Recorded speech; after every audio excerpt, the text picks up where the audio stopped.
The chair sat empty, but its silence spoke louder than any words could have. For years, viewers had become accustomed to seeing Joni Lamb seated at the center of the conversation, welcoming guests with warmth, challenging difficult ideas with conviction, and encouraging countless people watching from their homes. Now that familiar seat served as a powerful reminder that while a life may come to an end, its influence often continues long after the person is gone. The emotional tribute offered by family members, longtime friends, and ministry colleagues revealed far more than memories of a beloved television host. It opened a window into the private life of a woman who, despite becoming one of the most recognizable faces in Christian broadcasting, was remembered most for how she made people feel away from the cameras. Again and again, those closest to her described someone whose greatest gift was making others feel seen, valued, and loved. Rachel Lamb opened the discussion with a heartfelt acknowledgement that everyone could sense the absence at the table. For years, that chair had belonged to her mother. It was where Joni laughed, prayed, challenged guests to think deeper, and shared her heart with millions. Though physically empty now, Rachel insisted that the influence connected to that chair remained very much alive.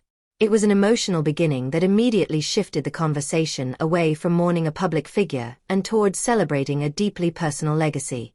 As one friend after another shared their memories, a remarkably consistent picture emerged. They did not begin by talking about television ratings, ministry achievements, or business accomplishments. Instead, they spoke about laughter, family dinners, text messages, vacations, prayers, coffee conversations, and moments that rarely make headlines.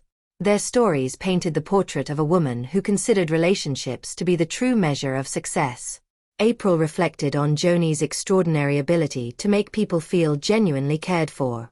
She recalled how Joni never simply asked polite questions about someone's family.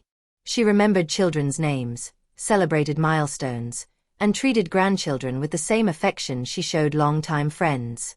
Those small gestures left lasting impressions because they demonstrated that Joni's kindness extended far beyond the television studio.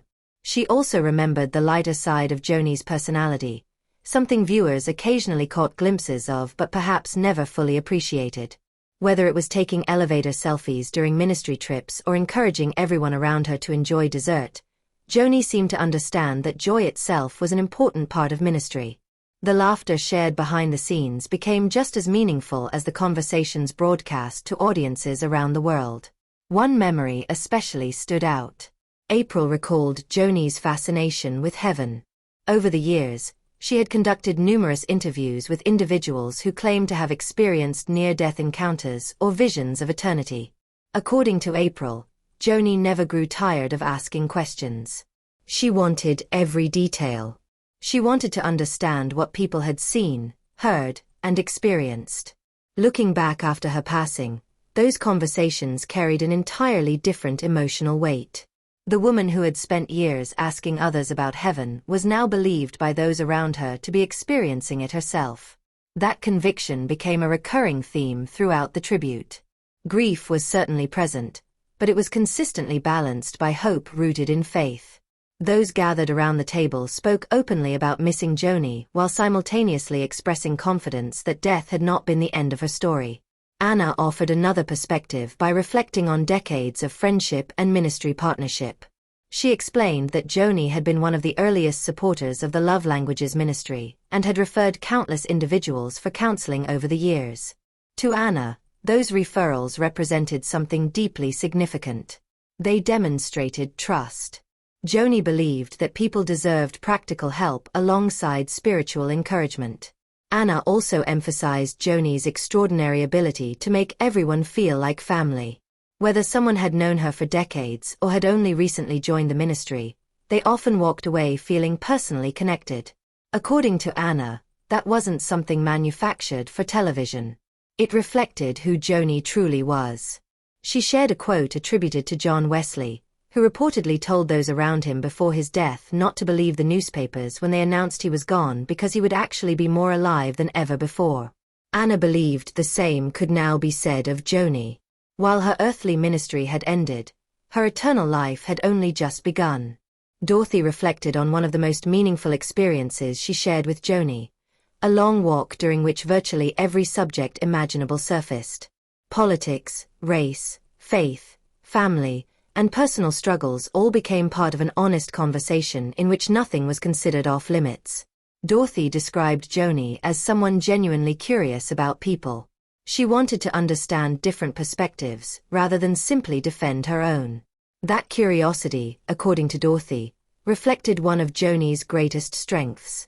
Rather than surrounding herself exclusively with people who agreed with her, she wanted conversations that stretched her thinking while still pointing people toward faith and hope.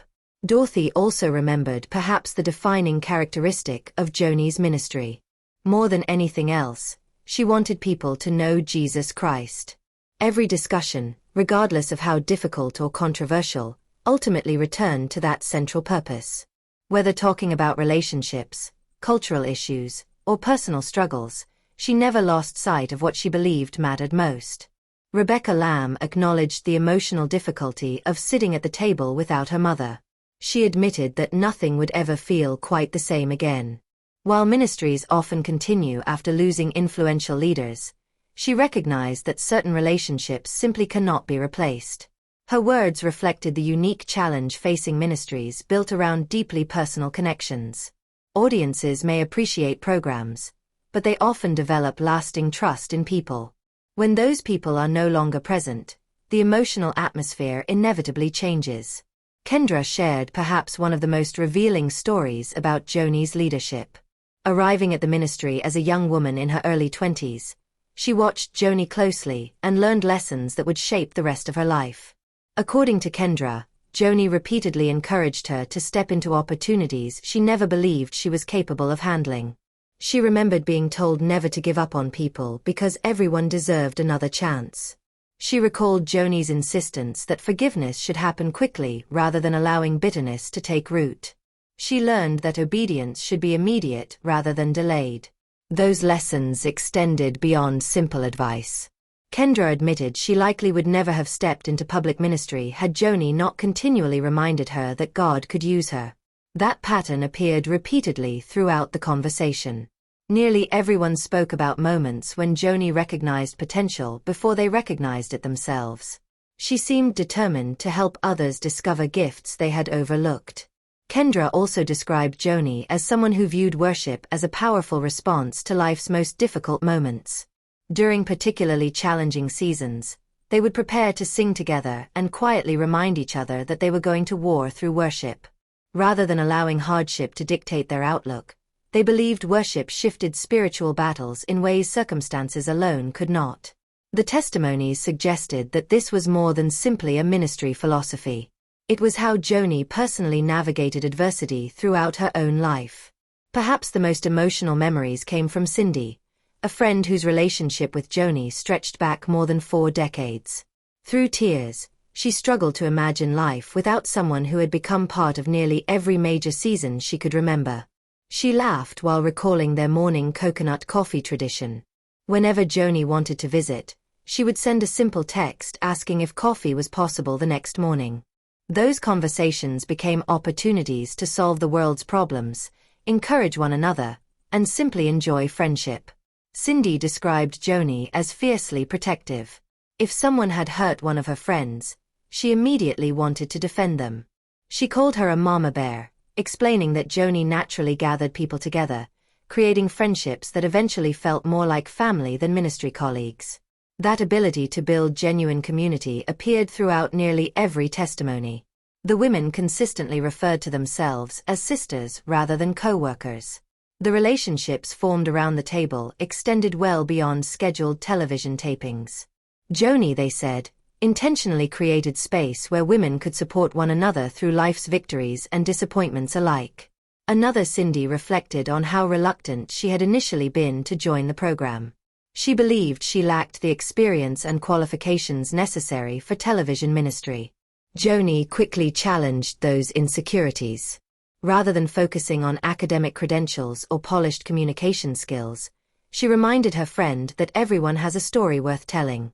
She believed personal testimony possessed tremendous power because it reflected God's work in ordinary lives. That encouragement changed everything. Looking back, Cindy realized Joni had consistently pushed people toward growth. Whether emotionally, spiritually, or personally, she wanted those around her to become the very best versions of themselves. She also remembered Joni's competitive nature during games with family and friends. Those playful moments revealed another side of a woman often seen discussing serious spiritual matters. Behind the scenes, she loved laughter just as much as meaningful conversations.